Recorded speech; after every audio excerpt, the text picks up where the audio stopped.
welcome to my July wrap-up where I read a very poor amount of books in comparison to previous months, but we're gonna go with it because it was a busy month. It was my birthday, I did lots of shopping stuff for home things, and I've just been really busy with blogging, vlogging, work things, so it's been busy.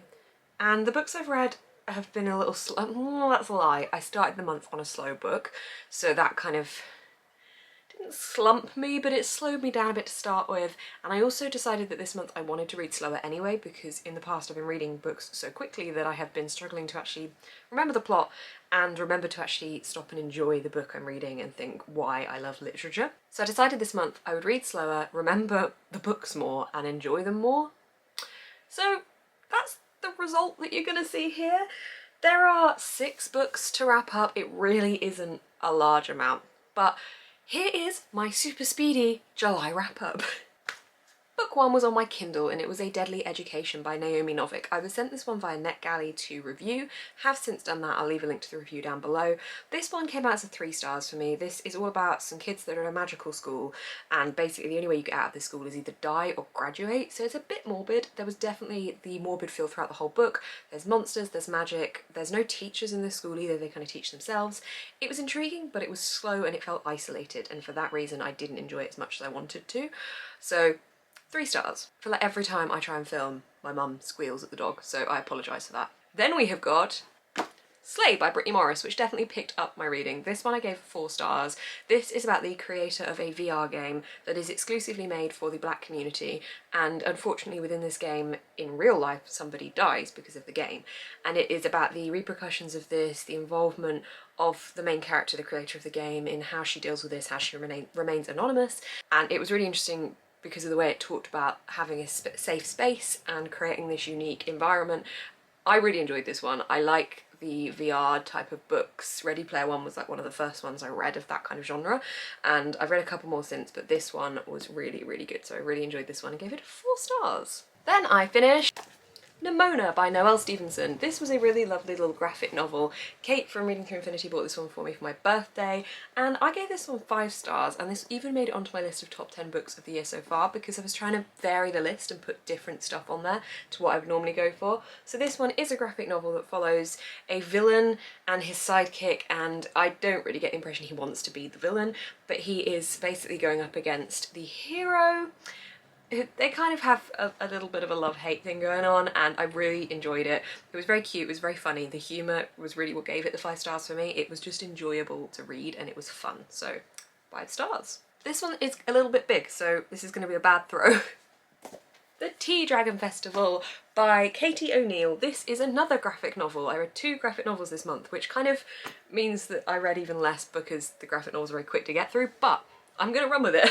This one is the sequel to the Tea Dragon Society. It's basically just a very cute graphic novel about these little tea dragons, and this one was about the festival that happens and the relationships that are formed throughout the course of planning the festival, and it was just really lovely. I really love the drawing style in this, and just the whole wholesome cuteness of it I very much appreciate. So if you're looking for a fun, cute graphic novel, go for this series. This one got 5 stars. Then probably my favourite book read of the month, Rebel Spring by Morgan Rhodes. This is the 2nd book in the Fallen Kingdom series. I read Fallen Kingdom, the 1st book, a couple of months ago and absolutely adored it. This one is the 2nd book in that series, and this series is basically a low-key Game of Thrones that is a lot easier to understand, and not that Game of Thrones is hard to understand, but there's a lot in Game of Thrones.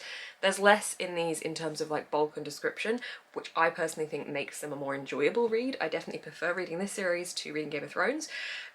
It's fantastic. It's about 2 warring kingdoms and the power and the balance and the magic, and magic basically hasn't existed for a while, elemental magic, and it's starting to come back through the means of some of the characters, and chef's kiss. Absolutely adore this series so very, very much. I keep seeing people saying they're reading it because I've recommended it, and that makes me very, very happy because I think this series doesn't have enough hype. So Falling Kingdoms is the 1st book in this series if you do want to read it. This is the 2nd book, Rebel Spring, which I gave 5 stars, no surprise. And finally, the last book on my wrap-up for July, Convenience Store Woman by Sayaka Murata. This is absolutely minuscule. I adored this book though. I gave this one 4.5 stars out of 5 because it was just brilliant. It's an observation of society type of book. This basically follows our main character who works in a convenience store. This is also a translated book, by the way. It's translated from Japanese, so it's set in Japan. Follows our main character, works in a convenience store, and she's worked there for 18 years. She is often told that her life isn't really fulfilling and she needs to have children and get married and doesn't need to be working in a convenience store, and she quite likes working in the convenience store and she's very happy. And it's kind of about acceptance, being okay with who you are and what you enjoy, but it's also about the demands and pressures of society. But obviously, because it's a Japanese book, it's talking about Japanese society, so it's interesting to learn about different culture and see those comparisons to the Western society expectations versus what it's like within this Japanese setting. I absolutely adored this book. I really, really loved it and I would highly recommend it. I went in thinking it was going to be very flowery, and it wasn't. It was just really simply written in a fantastic way. It made it very readable, and I think there's lots of different things within this that people could pull out to relate to. There's a lot talked about here. It's not like directly talked about in terms of given names and titles, but I can see that this goes down the route of talking about mental health and also talking about sexuality and things as well. And it's very good, very clever, really enjoyed this. 4.5 stars. I really wanted to have finished The Burning God, which I'm currently reading by R.F. Kuang, to wrap up in this, but I have been reading that one a little bit slower because at the start of the week I didn't have much time to read, and then at the end of the week I have zipped myself over halfway through, so I'm probably going to finish it this weekend, but yeah, I didn't have time to finish it before the end of the month, so that'll be next month's wrap up, where hopefully I can read a little more, because I'm okay with reading slower, but I still want to read as many books as possible to get through my TBR whilst also intaking what they're about. So that was my super speedy reading wrap up that is super short as well, because there was a super short amount of books. A couple of months ago I did 12 books in 1 month, and now I'm like, how did I do that? I think it's because lockdown's easing a bit as well, that there's not just, you don't just have to stay inside and read anymore, and there's been other things I've been doing.